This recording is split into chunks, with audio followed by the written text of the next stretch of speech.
Bem-vindos ao nosso Falando Nisso especial de hoje, nesse canal YouTube, num momento de inflexão, né, do país, de transição, 2022 terminando, começando 2023, acho que é um momento bom para a gente lembrar daqueles que se foram, né? E queria então prestar aqui uma homenagem e dedicar esse número do Falando Nisso ao meu querido Contardo Caligares, né? De quem fui aluno, de quem fui supervisionando, fui analisante e que prestou um imenso serviço à psicanálise no Brasil. A gente pode dizer que ele talvez tenha iniciado ou reimpulsionado o trabalho de interlocução da psicanálise com a experiência brasileira. Bom, a partir de um percurso anterior muito rico, né? Ele nasceu em 1948, italiano, de Milão, e vai estudar na Suíça, onde tem aula com Jean Piaget, com Jean Starobinsky, com vários professores, né, de literatura. Ele faz letras, literatura inicialmente, depois vai para Paris, onde se torna aluno de Roland Barthes, e ingressa na escola freudiana de Paris, e depois escola francesa de psicanálise, e trabalha assim, jovem, né, com Jacques Lacan, frequenta então todos os momentos aí desse pensamento, da origem desse pensamento, né, dessa clínica inaugurada pelo Lacan. Mas eu queria falar do Contardo, né, com uma pessoa que nos legou também uma vida muito interessante. Poucos conhecem assim que Contardo trabalhou como fotógrafo, né? Viajou o mundo, tem fotos lindas sobre a Índia. Contardo trabalhou no cinema, um filme clássico chamado Barbarella, onde ele faz uma ponta, né? Trabalhou como auxiliar de biblioteca do próprio Jacques Lacan. Isso tudo antes de ir para os Estados Unidos, onde deu aula em Berkeley, onde deu aula sobre duas disciplinas, né, conexas com a psicanálise. Uma é o Cultural Studies, né, os estudos culturais, e outro é a antropologia médica. Então, são duas áreas onde o Contardo foi se formando, e isso antes dele começar, né, a frequentar o Brasil, por volta aí de 1986. A gente lembra com muito carinho das conferências, né, que aconteciam em torno de uma iniciativa chamada O Sexto Lobo, né, que era um projeto de reflexão, né, sobre o Brasil e a psicanálise no Brasil. Projeto crítico, né, do qual participou o antropólogo Luiz Tarley de Aragão, o psicanalista Otávio Souza, Manuel Berlink, e tantos outros. Acho que nesse contexto a gente tem que lembrar um livro que é parte, né, dessa chegada ao Brasil. Ele se instala em Porto Alegre, tem uma contribuição muito importante para a fundação dessa associação de psicanálise que todo mundo respeita, que acha assim à época era assim um avanço, né, em termos de escola mais democrática, assim, a POA, continua sendo, mas tem esse pioneirismo que a gente tem que reconhecer. Então ele se instala em Porto Alegre, começa a clinicar, passa muito tempo indo e vindo, né, atendendo em Nova York, Boston, também Porto Alegre, depois São Paulo, né. Dessa época a gente pode destacar esse livro que é o Hello Brasil. Tem várias edições, né, reedições da 3 Estrelas, agora essa pela Fósforo, né, tem uma original que, se não me engano, é da Escuta, que era uma coisa totalmente nova, assim, um psicanalista falando livremente como um viajante pelo Brasil, falando do seu leitura, né, do Brasil e a lei, do Brasil e a colonização, do Brasil e o gozo, o Brasil e o carnaval, né, como um recém-chegado, né. Isso, para além dos equívocos e acertos desse livro, né, o Caetano Veloso respondeu esse trabalho no seu Verdade Tropical, né, ou seja, fala de um livro que teve e tem um papel, né, na nossa recente reflexão aí sobre o Brasil. Mas antes disso, o Contardo ele era conhecido por escrever livros de psicanálise que a gente lia e entendia e que marcavam assim o progresso das nossas questões. Eu acho que aqui eu destaco Hipóteses sobre o Fantasma na Cura Psicanalítica, que é um trabalho assim com vários casos clínicos, então, usando referências da topologia, bastante avançadas para a época, né? E essa discussão é uma apresentação livre, com um debate, né? Introdução a uma clínica diferencial das psicoses. Os dois da Artmed, né? E que são trabalhos muito lidos, né? Quem quer começar a pensar sobre a psicose e tal, com a qual o Contardo teve uma relação muito próxima, né? Ele trabalhou em centros de acolhimento. Eu recomendo muito essa introdução a uma clínica diferencial das psicoses, né? Como trabalhos assim, nessa linha, né, de conversar francamente com o público brasileiro. Eu nunca me esqueço de uma conferência que eu assisti assim, nos anos 80, onde ele falava uma coisa muito marcante para mim, que era assim, na psicanálise, a gente não pode dissociar aquilo da que a gente fala da maneira como a gente diz. E que é muito difícil a gente se colocar naquilo que diz, sem, vamos dizer assim, tornar isso exercício de exibicionismo narcísico, de exposição obscena, mas se colocar enquanto sujeito, né? enquanto alguém que se divide pela própria fala, mas também pelo próprio pensamento, enquanto o expõe em diferentes formatos. Então essa é uma lição que o Contardo deixa pra gente. Ele que trabalhou, né, então, com textos universitários, né, com cartas a um jovem terapeuta, que muita gente usa para começo de clínica. Eu mesmo adoto esse livro lá na USP, para os alunos que estão começando a atender.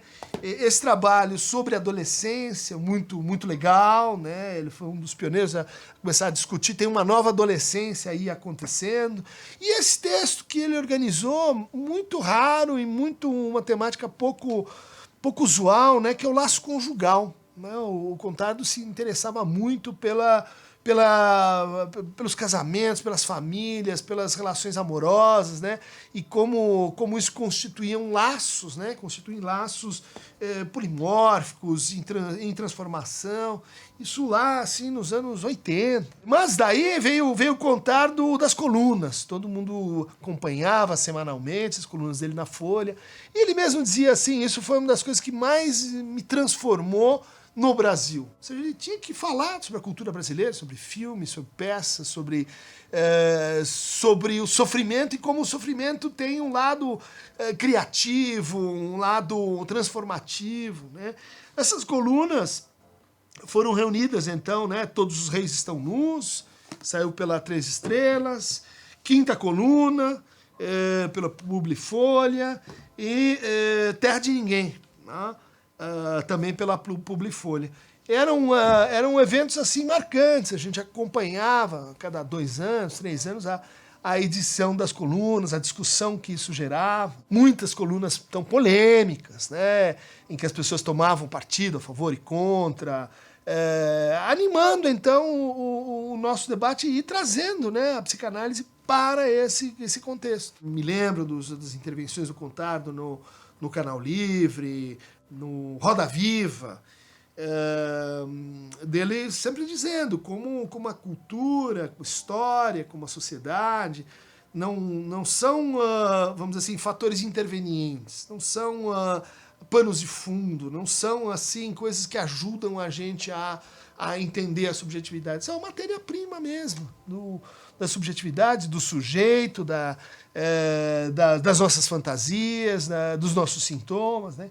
Então o Contardo foi trazendo isso e foi, ao longo do tempo, desdobrando essa exploração dos gêneros, né?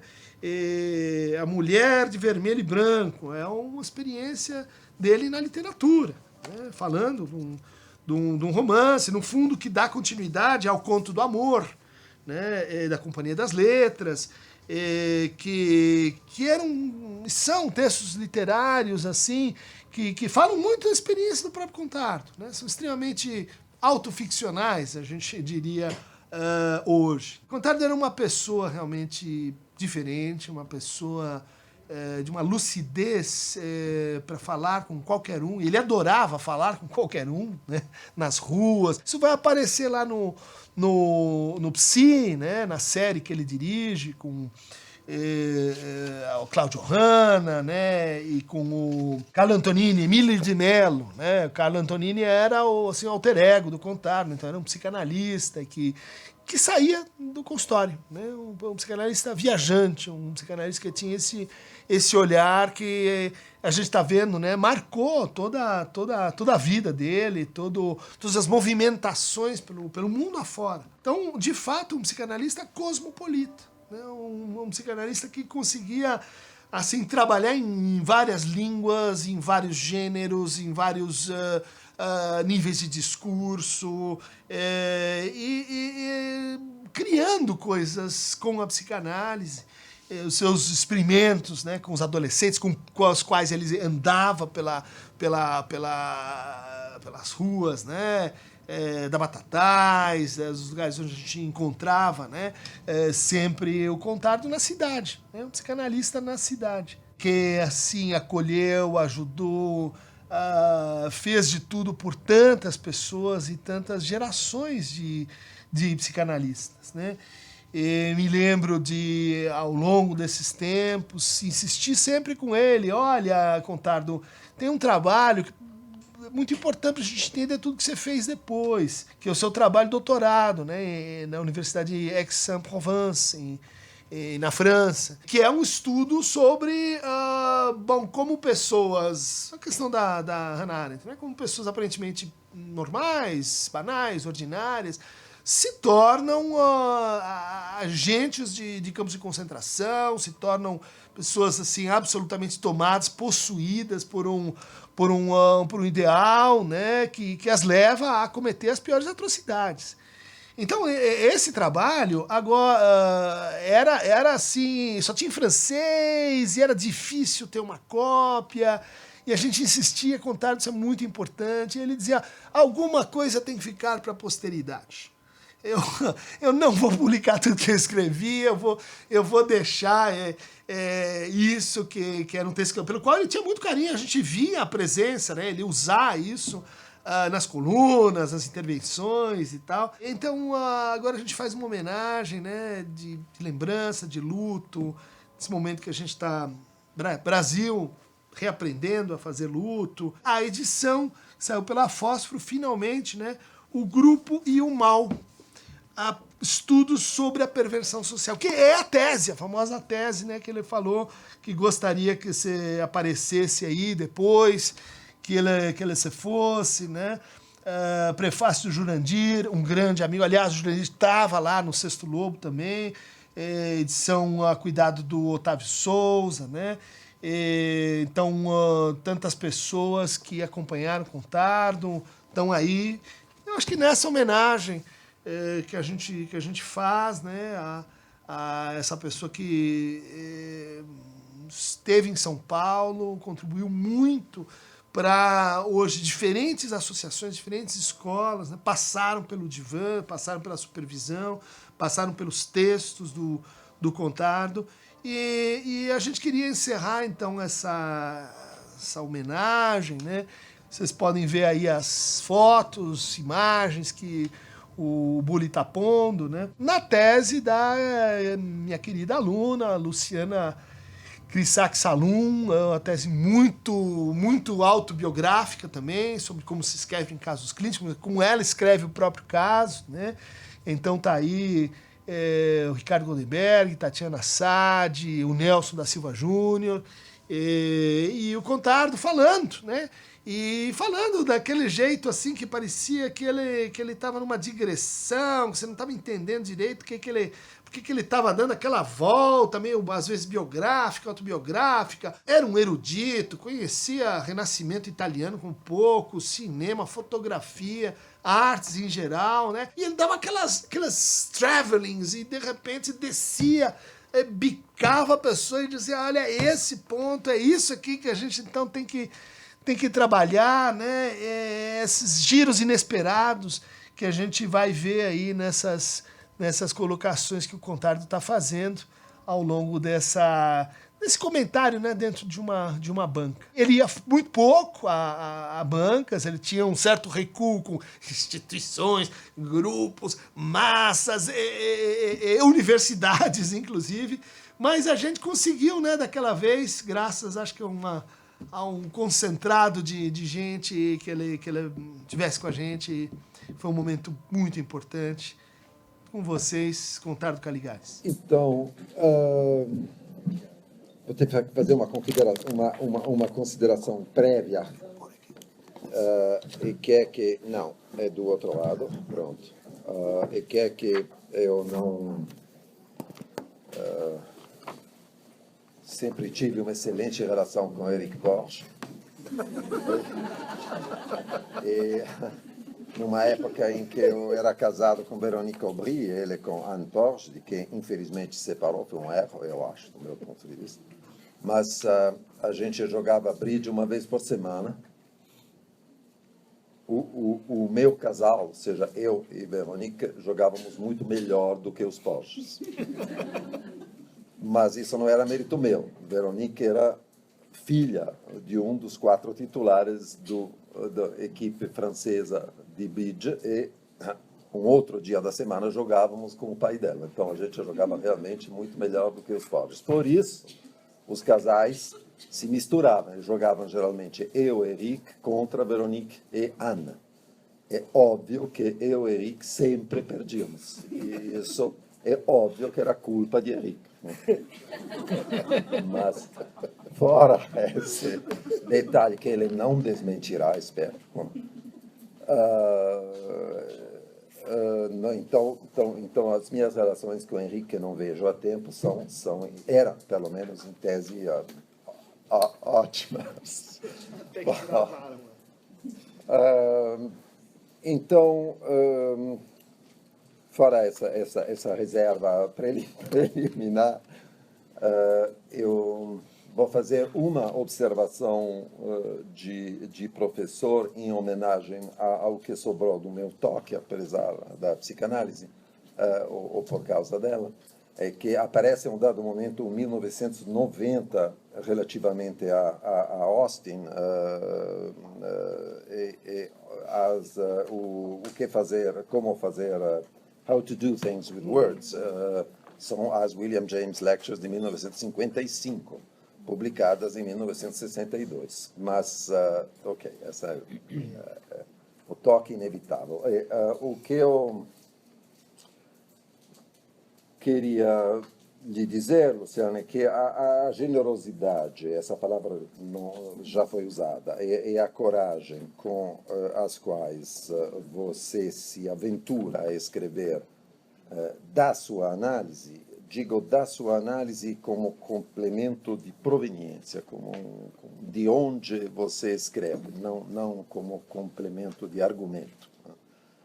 Então, essa generosidade e essa coragem merecem uma resposta que eu acho a única possível à altura, ou seja, uma resposta de analisando, nem de professor, nem de analista. Não vai ser difícil para mim, porque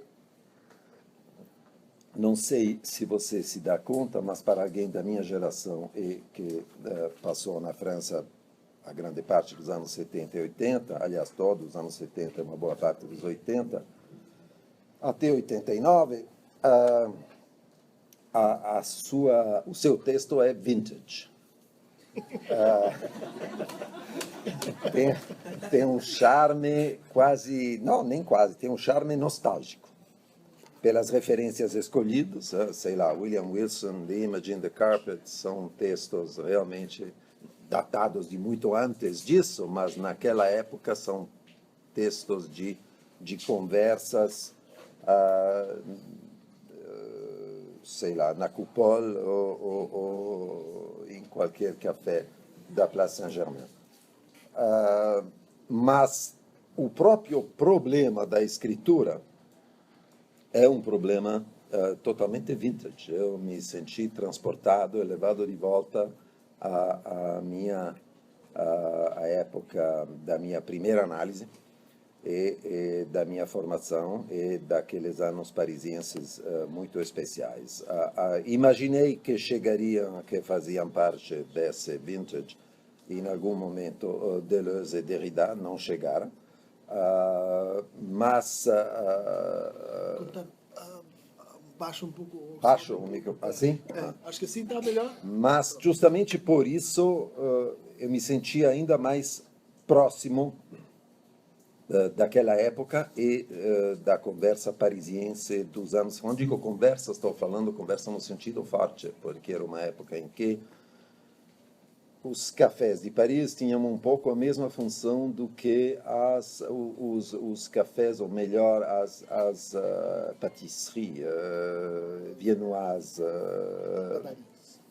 Não eram padarias onde os analisandos de Freud se encontravam para comer uma Sachertorte ou alguma coisa desse tipo depois das sessões. E parecia que, no fundo, ninguém tinha nada para fazer a não ser se analisar e pensar nisso. A gente até fazia coisas, ensinava a base, enfim, o resto era um hobby. A única coisa realmente que importava era se analisar e pensar nisso. Aliás, eu lamento muito essa época, de todos os pontos de vista. Acho que perdemos, por muitas razões, algumas logísticas, a capacidade de produzir e fazer análises daquela maneira, ou seja, com a intensidade daqueles dias, que eram, sei lá, 4, 5 sessões por semana. No caso de Freud, falando em Viena, eram 6 sessões por semana, e Freud se queixava que na segunda-feira era muito difícil recomeçar. Então, porque a máquina estava enferrujada. Então, era uma época em que se falava muito de escritura, em que tinha uma extraordinária idealização da fragmentação do corpo, que era ligada a uma extraordinária idealização da psicose, que ainda vinha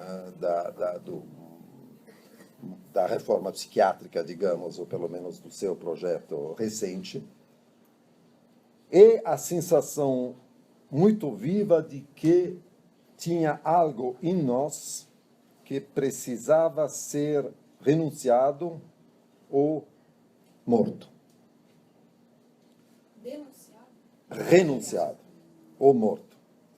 Ou seja, nós mesmos, o autor, teria dito Foucault, não muito longe dessa época, qualquer coisa de reflexivo, e certamente era o que alimentava o nosso rancor, não muito justificado, porque ninguém lia aquilo, o nosso rancor contra o ego e o self. Mas como ninguém lia Kohut, porque se partia da ideia que ele era um cafona, é a mesma coisa para a psicologia do ego. A última coisa que a gente lia era eventualmente o ego, os mecanismos de defesa, e pronto. Para lhe dar uma ideia do clima, em 72, quando eu entrei no pequeno seminário de Barthes, ou seja, das pessoas que preparavam sua tese, eram orientandos de Barthes, na primeira sessão, cada um anunciava seu título.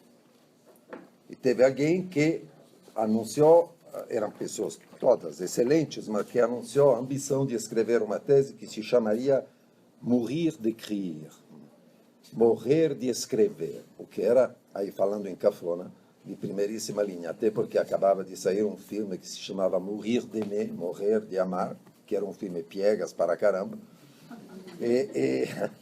E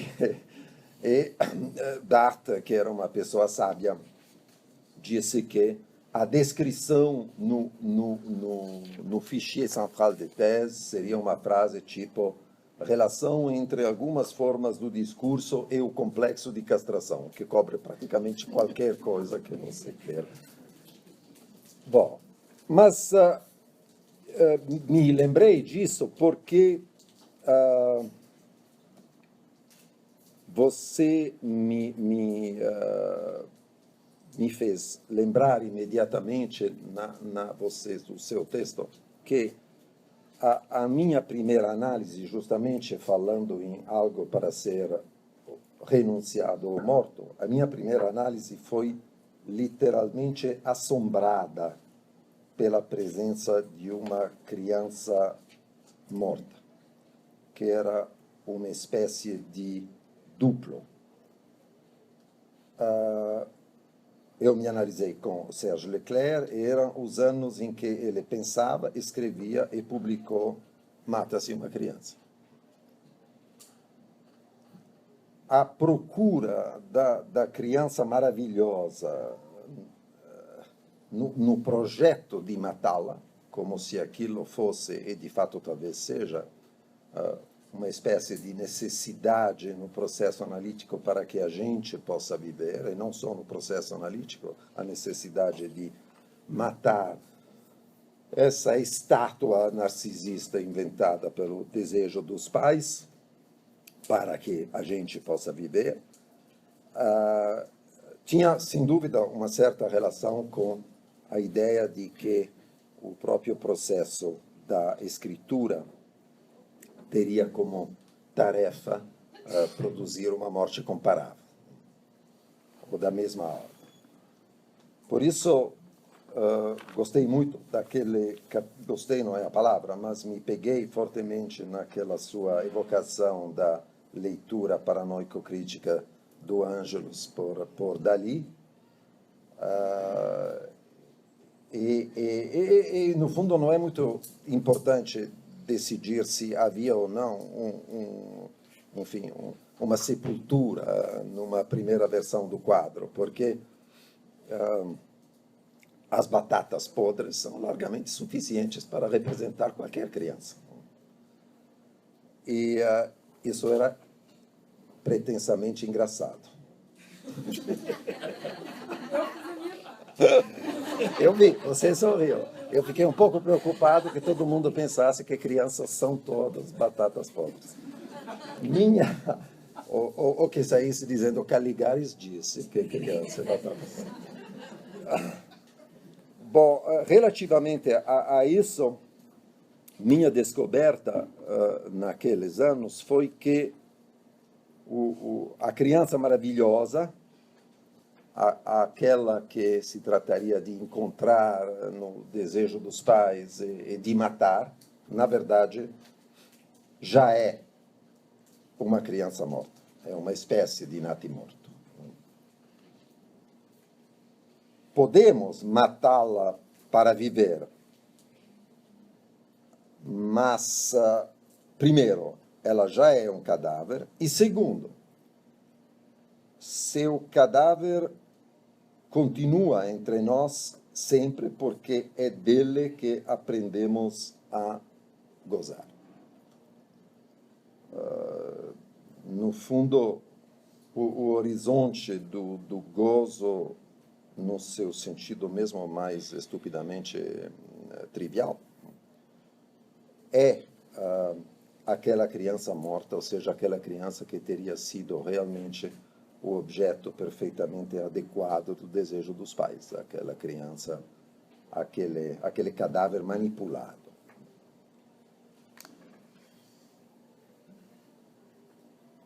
É engraçado isso quando o analista escreve, sobretudo sobre um tema, como era o caso do Leclerc naqueles anos, ele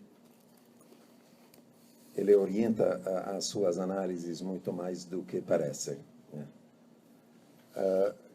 Então, de novo, em homenagem à sua coragem e à sua generosidade, vou lhe contar um sonho daqueles anos, que também não tem nada de misterioso, porque Leclerc o publicou, embora o sonho fosse meu, mas num artigo chamado O Segredo, um número especial do Segredo, na Nouvelle Revue de Psychanalyse, era um sonho justamente de palavras declamadas e ritmadas, de palavras com voz. Era um sonho em línguas.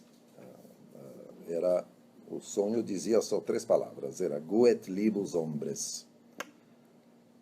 Gut era muito fácil, porque eu, naquela época, era casado com uma suíça alemã. A gente passava todo o tempo que tinha, e algo do tempo que não tinha, em Saint-Maurice, onde ela tinha uma casa e a gente esquiava. E Gut é realmente o que em Schweizerdeutsch significa Gut. Um camponês do Oberland de Viena, talvez diria provavelmente Gut, para dizer Gut, é bom. Libus, não vou entrar, mas chamado pelo alemão da primeira palavra, eu entendia Gut, lieben, é bom, amar. E aí vinha esse hombres, que por alguma razão misteriosa no meu ouvido soava como espanhol. Então eu entendia que aquilo é bom, amar os homens, e eu imediatamente pensava, homossexualidade. E Leclerc, que estava numa veia, claro, bem diferente, me disse, mas por que seria espanhol, tanto mais que falta o H? Por que não seria simplesmente que é bom amar as sombras, ou seja, as sombras que vêm do além, as sombras dos mortos.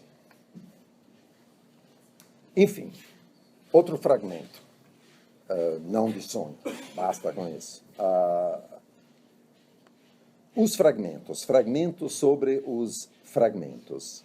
Aqueles anos eram os anos em que Barthes descobria, de alguma forma, os fragmentos. São os anos de, como você cita muito bem, de SZ e Sarrazin, são os anos dos fragmentos do discurso amoroso, e um pouco mais tarde, os anos de Roland Barthes par lui-même, o fragmento na autobiografia, os fragmentos da autobiografia de Barthes.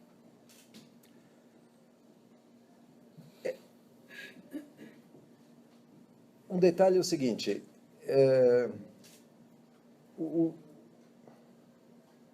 enfim, os fragmentos do discurso amoroso, sobretudo na sua versão oral, na versão do grande seminário de Barthes, era uma coisa um pouco especial, porque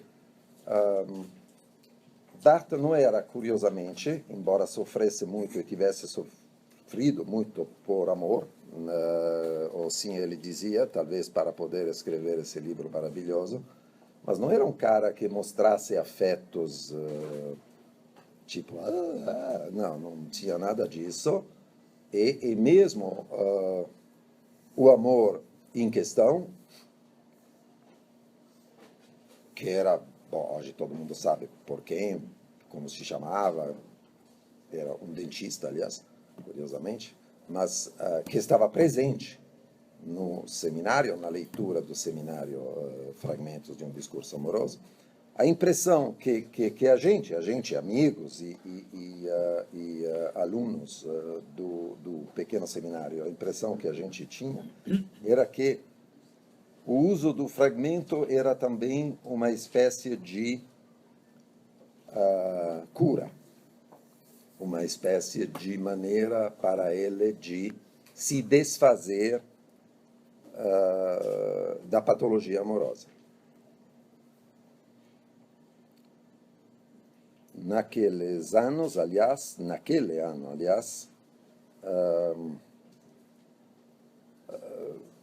Barthes fez uma consulta com Lacan sobre a questão do seu sofrimento amoroso. Foi um desencontro notável, porque Barthes não teve a coragem de pedir uma análise a Lacan, foi ver Lacan para lhe pedir uma indicação, isso era uma estratégia péssima. Lacan não dava indicações. Então, se você ia lá e dizia, queria que você me recomendasse alguém, ele nunca mais entrava em contato. Bom, porque, ou então dizia, não, vou pensar, volte até que você dissesse, é com você que eu quero me analisar. Bom, e o fato é que isso não aconteceu, portanto, Barthes voltou várias vezes, mas Lacan lhe disse uma coisa, lhe disse, olha, o amor é uma patologia, a psicanálise não cura isso, a única coisa que você pode esperar é que depois de uma análise, talvez isso aconteça com menos frequência.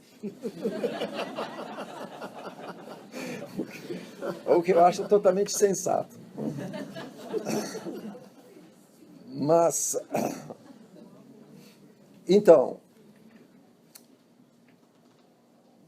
eu não sei como você gostaria, aliás, que você me dissesse, porque você é realmente uma grande leitora de Barthes, uma leitora, quero dizer, atenta e apaixonada pelo texto bartesiano, que você me dissesse como você entende, como você recebe os fragmentos bartesianos, que para mim são quase reconstruções de cadeias associativas, né? E não sei nem se são propriamente cadeias significantes no sentido que isso teria para Lacan. São reconstruções de cadeias associativas que certamente lhe permitem de fazer a economia de uma continuidade do sujeito. Agora, Barthes nunca teve, nem nos primeiros momentos, um heroísmo da escritura. Ele deixava isso para alguém como Solers, por exemplo, ou outros de Telquel, era capaz de comentá-los. Aliás, foi graças a ele que eles se tornaram aparentemente objetos de estudo pela academia mundo afora. Na verdade, ninguém leu, né? Um dia, François Laval me disse que H de Solers vendeu 958 exemplares, o que diz que é 1/3 das bibliotecas americanas, o que é realmente inquietante. Bom, mas ninguém lia, mas todo mundo citava e escrevia, mas aquilo era ilegível. Como você sabe muito bem, o que Barthes gostava de ler era Chateaubriand, o que é realmente paradoxal. Não é? Chateaubriand vinha antes de Proust, de alguma forma. É isso que ele lia. E provavelmente quando ele, aí texto que você leu muito de perto, quando ele projetava o romance, que nunca se aventurou a escrever de alguma forma, eu acho que não era necessário, aliás, é isso que é bonito nesse projeto, porque de alguma forma eu acho que R.B. par lui-même é um romance, e Fragmentos de um Discurso Amoroso, de alguma forma, também é um romance. Então, não sei se precisava, mas é lindo que ele tivesse esse projeto, mas acho que aí, quando ele fala de romance, está pensando num romance clássico. Aliás, engraçado que ele escolhesse Chateaubriand, que, além do mais, é um escritor com ideias, né? Contrariamente a Proust, você, não sei se você se lembra, não sei se você gosta de Nabokov. Você gosta de Nabokov? Pois é, Nabokov me coloca um problema tremendo, porque ele acha que Gorky, Balzac e Thomas Mann são péssimos. Acha que são péssimos porque são caras que têm ideias. Nabokov acha, por exemplo, que Morte a Veneza, quando chegam as ideias, é uma coisa entediante de morrer, que é por isso que o cara morre na praia, de tanto pensar. Mas isso se estende.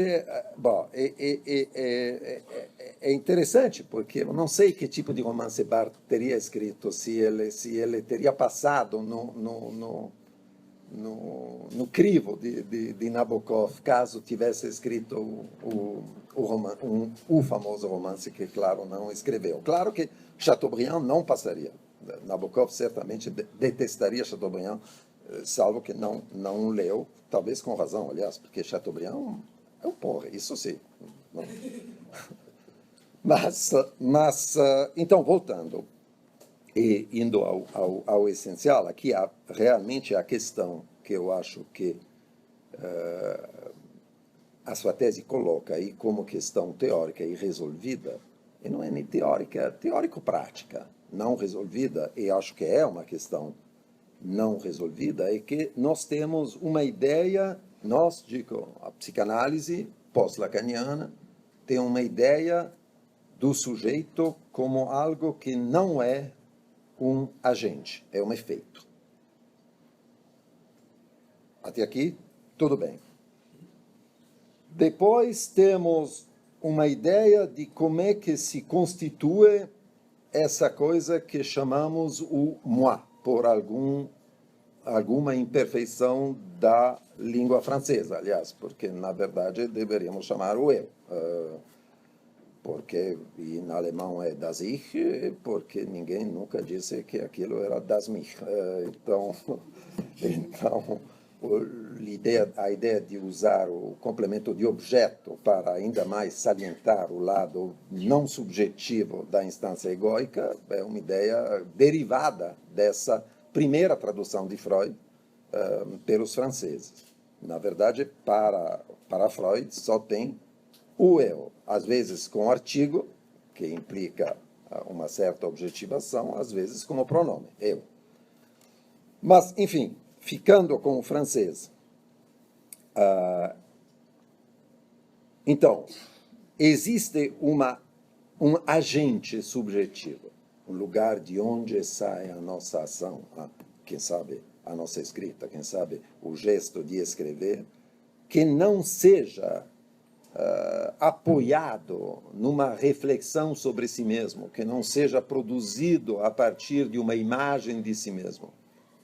Você se lembra, esquecido com frequência, você se lembra que o famoso texto de Lacan na matéria, que é o estado do espelho, é o estado do espelho como um mecanismo formador do eu, não do moi, do je, ou seja, da instância subjetiva agente. Agora, é curioso, porque nós pensamos, fase do espelho é começo da formação de uma imagem reflexiva. Mas ele nos diz que é aí que se origina não só aquela imagem, que parece ser, então, indissociável da outra coisa que eu vou dizer agora, mas também se origina, então, o je sujeito.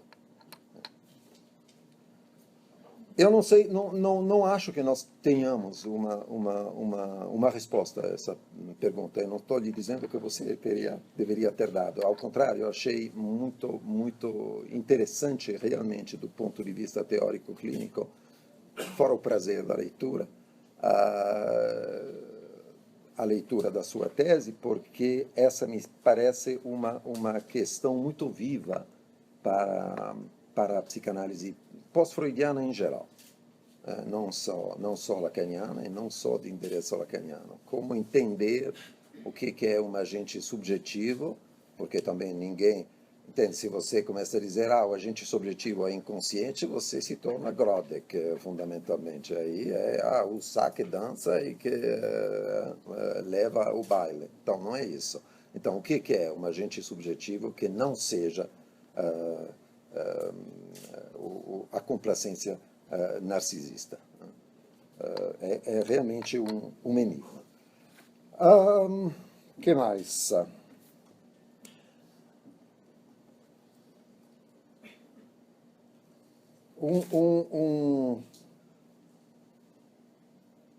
Eu não tenho resposta, e é verdade que não tenho, nos meus gostos, eu prefiro os textos de prazer aos textos de gozo. Os textos de gozo eu acho chatérrimos, em geral. Prefiro, sei lá, uma poesia de Billy Collins a uma poesia de Rimbaud, mas sem hesitar. Rimbaud me interessa a vida dele, que acho muito divertido. mas os meus heróis são mais próximos dos heróis que Nabokov acharia simpáticos, assim.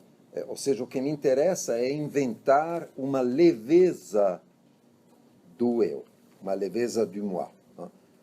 Não acho que a gente possa aboli-lo, acho que ele pode ser leve e que deveria ter um agente subjetivo que nos permitisse agir sem aquela referência à necessidade de compor uma imagem. Então, prefiro, sei lá, Tom Jones, inclusive a Marcel da Recherche. Acho que é mais próximo do ou Tristram Shandy bom, enfim, tanto faz.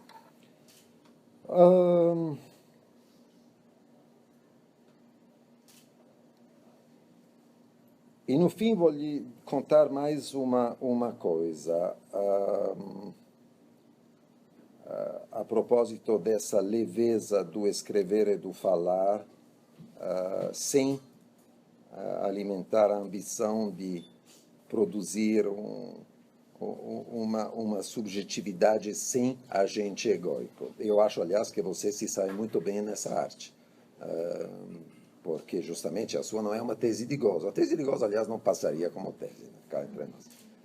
Mas um dia eu passeava pela Rue Jacob com Barthes. É uma história boa porque dá um sabor da conversa dele, que era tão leve quanto a escrita. E Barthes estava procurando meias. E estava exasperado porque não encontrava meias de cano curto. E eu disse, olha, temos problemas análogos, eu posto, porque a minha impressão é que nunca encontro meias de cano longo, porque eu uso meias de cano longo. Aí eu disse, como usa meia de cano longo? Que coisa horrorosa. Não, como? Mas por quê? Não.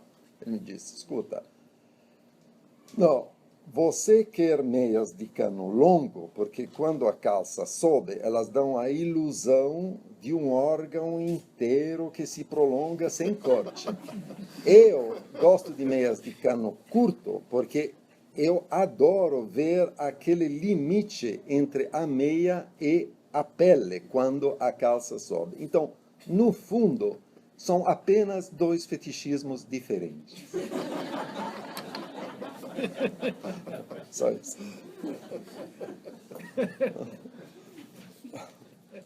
Então tá aí, gente, feita a nossa homenagem. Vamos ler, vamos lembrar, né? Sobretudo aí das mensagens cruciais do contar, da ética, né? Da maneira, ao mesmo tempo, simples e complexa, da maneira de abertura democrática que ele deixou pra gente aí na psicanálise, para a tradição crítica da cultura também. Então, para mais lembranças, clique aqui no Aqueronta Movebo. Contato, a gente se encontra lá, em cima ou embaixo, não sei onde é que a gente vai se ver de novo. Abração.